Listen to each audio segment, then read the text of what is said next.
Welcome to the Weaver Podcast, your guide to crafting relationships that thrive. Through insightful dialogues and transformative wisdom, we'll unravel the complexities of communication and connection. Let's weave a world where every relationship is built upon mutual respect, deep understanding, and harmony. I'm your host, SONJA WOOD. I'm a soul-driven mediator and a visionary leader. I am devoted to elevate consciousness and cultivate thriving relationships. My deepest calling is to help all my clients create true, authentic, and extraordinary relationships where they are not only heard and understood, but also deeply respected. Welcome back. I'm SONJA WOOD, your host on the Weaver Podcast, where we explore the complex yet beautiful world of relationships. Today's episode is for those who are in a relationship that is struggling, unsure whether you'll stay together or if happiness is still even possible. So the big question, can you see yourself happy with your partner once more? And if not, what is holding you back from believing in the possibility of a solution? So let's dive in with the importance of believing in solution. This is something that I take really to heart, believing in solution, because I see it often in mediation. People come, they want a solution, but they don't even believe they can find a solution, right? So it starts really with belief.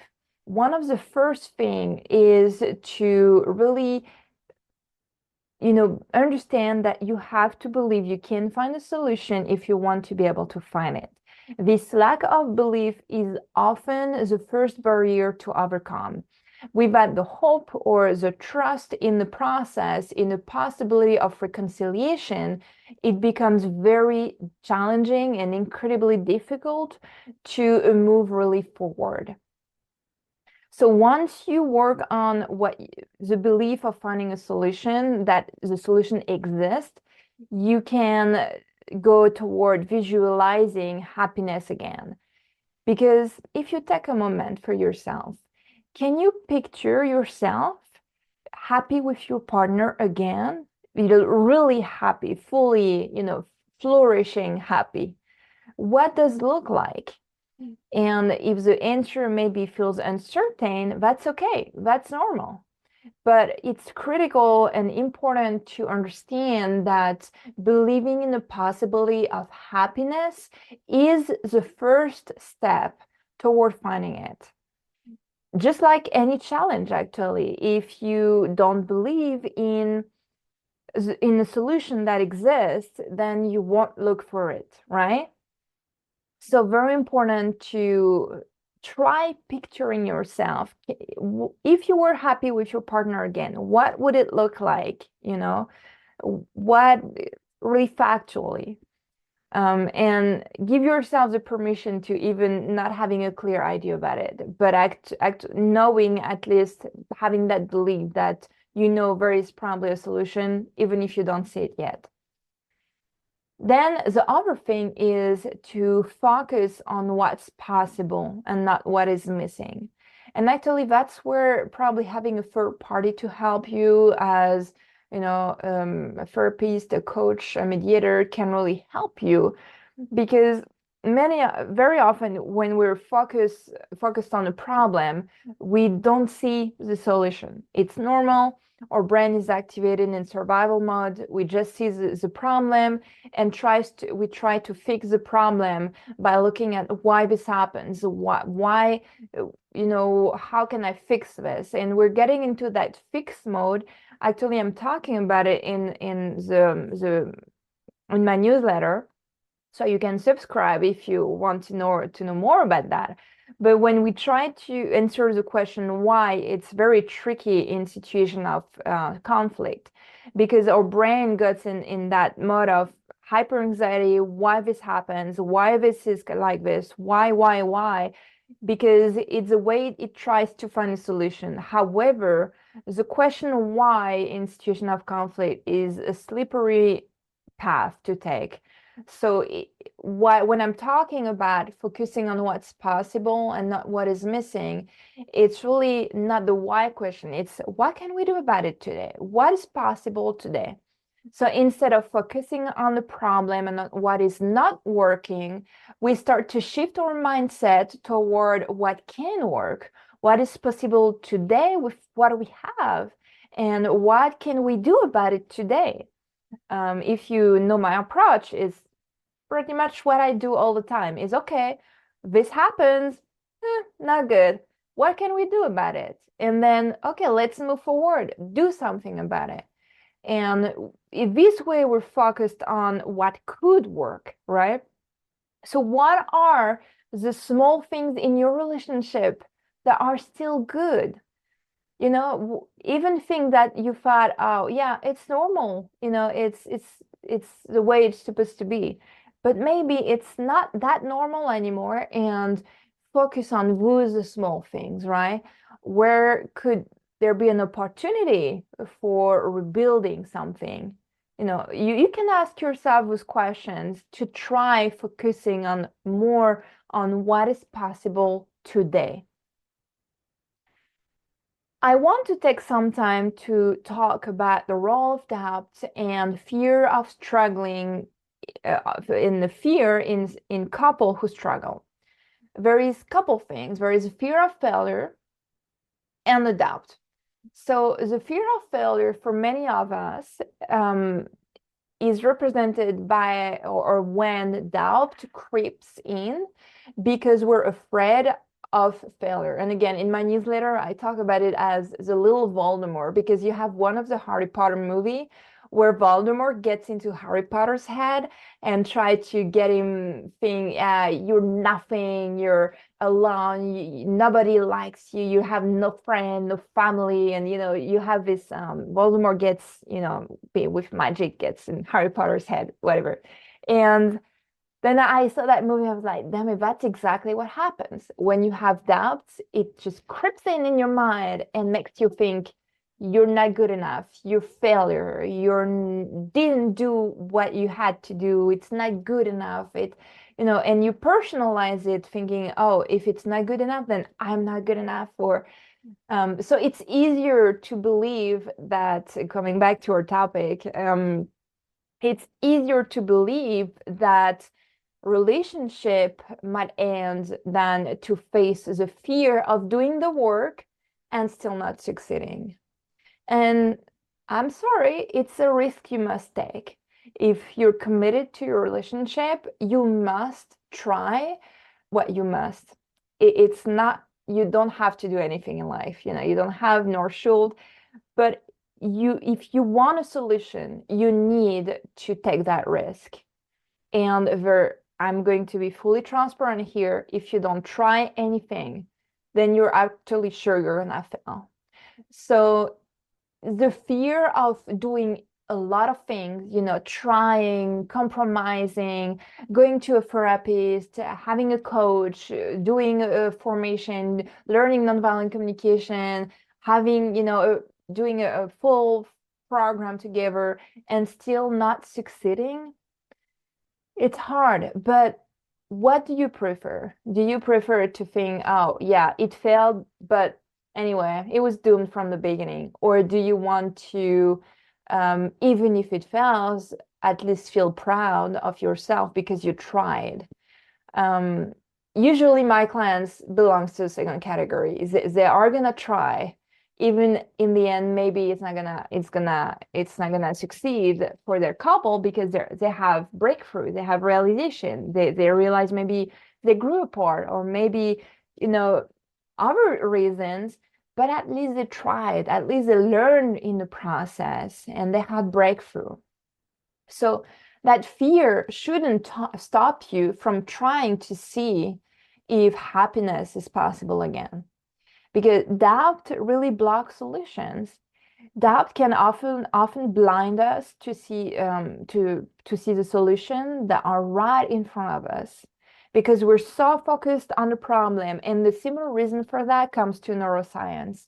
When we're so focused on the problem, we get in survival mode and we're mostly using our emotional brain, and our emotional brain doesn't have the logic, the analysis, the analytical skill, doesn't have the rational thinking. So we're focused on that it's even more like hyper focus on the problem, right? Not going into details here, but when we're in that mode, or amygdala in the brain gets red light, red light, red light, and it's hard to see the big picture at that time. Therefore, I say a third party can really help in those situations. If you go into discussions already convinced that things won't work, then you're right in both situations. If you think it can work, you're right. If you think it can't work, you're right. However, if you already think from the beginning it can't work, then you close yourself off to ideas, you close yourself to brainstorming, to compromise, and also to growth. There is a real thing, there is really an stance on my website when I have from dispute to breakthrough, because I know I lived it, I see it, that when you get into challenging times with someone else, as in a relationship, it always, if you open yourself to that, it always leads to growth and breakthrough. So think about it. The role of doubt and fear when you struggle. So before we continue, I want to take just a minute to offer you something special, because if you've been feeling stuck in your relationship and if you don't know where to start, I've created a quick poll question. It's one question, literally 1 second to answer, that can really help you pinpoint why couples struggle and what might be missing in your relationship at this point today in your life. And by taking the quiz, you'll receive a free gift from me. Depending on your answer, it's really designed to help you gain clarity and understand the steps to move forward. Again, it's good, challenging time. Oh, that's not good. However, what can you do about it? That's my focus. So if you're feeling unsure, head to the link in description and get started on finding your path to a happier relationship with your partner today, right? So go back to what I was saying before about doubt and failure. It's important after that to take action. Again, challenging time, not so good, right? However, what can we do about it? We can always, I say it again, we can always do something about it. Always. Now, but the thing is to open yourself to the possibilities, to the different actions, believing in solution to find them. Maybe you need to brainstorm with a coach. Maybe you need to, and for this, actually, my one-on-one clarity call is perfect. It's quick call, action, implementation right away. If maybe you want to dive deeper with a therapist, or, you have actions possible. First, you have to really believe that you can find those solutions. It's crucial to remember that belief in the possibility of a solution opens up the possibility and your ability to find one. Basics. It's really, if you believe, you're gonna open yourself. It's like, if actually it's the attention bias thing as well. Attention bias is what explains, for example, if you think about you want to buy a red car, you're gonna see red cars everywhere because you open yourself to the possibility of buying a red car. So it's basically the same thing. You open yourself, you want to find a solution. You're going to open yourself to different possibilities to find solution. When you start to look for answer with hope that you're gonna find them, you begin to see options that were not here before because you opened your field of option, let's say. So believing to find, then that you can start right away, practice, believe. If you don't believe you can find solution, then that's a different story. But I encourage you to really screen the single little things that make you believe you can find a solution. Then reframing communication. Communication is a lot of practice. Reframing is actually a technique used in mediation that I make my clients practice in self-mastery program. One of the most effective ways to start rebuilding is trust and in a relationship is reframing the way you communicate with your partner. So for example, instead of blaming or instead of shutting down, so emotional withdrawal, right? We've talked about it before. You can approach conversations with a mindset that embody there is a solution to be found, right? So if you're convinced there is a solution to be found, the way you communicate, the way you behave, your body posture is going to reflect that. So focus on listening, on understanding, and on compromising. And if you want to really dive in and practice all those techniques, join the waitlist of my signature program, Self Mastery, because we're practicing every single week on those things. Okay. The last thing is, so we were saying believing, reframing communication, and the last thing is checking your intention. And that's a touchy one.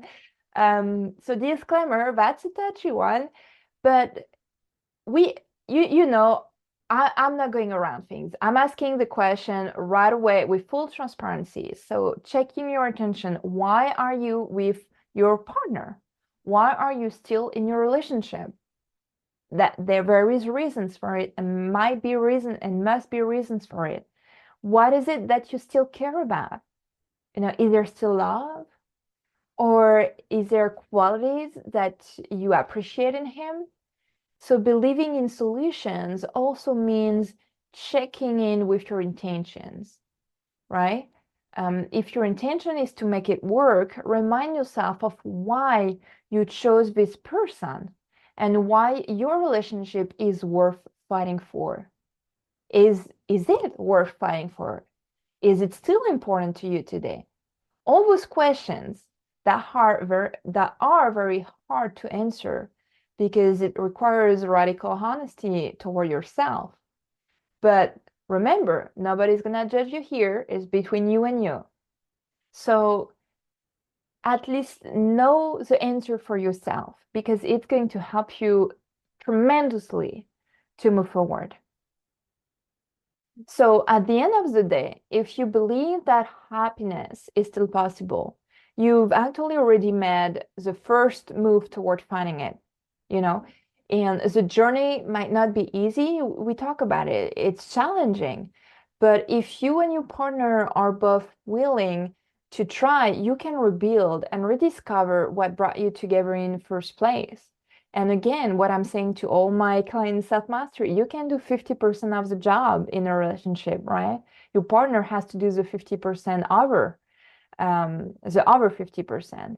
But by doing your 50% part, you're actually going to influence the way he is doing it. So I see more in detail with my clients. So that's it for me. But if today's episode resonated with you, I encourage you to subscribe to the Weaver podcast, and so you never miss an episode. I'm committed to really bringing you insights that help you navigate the most challenging parts in your relationship journey. So if you enjoyed this today's episode, please leave a rating or a comment because it really helps me and it helps others to find the podcast and allows us to keep sharing valuable tools with more people. And remember, the first step to finding a solution is believing that one exists. I see you next time. Bye-bye.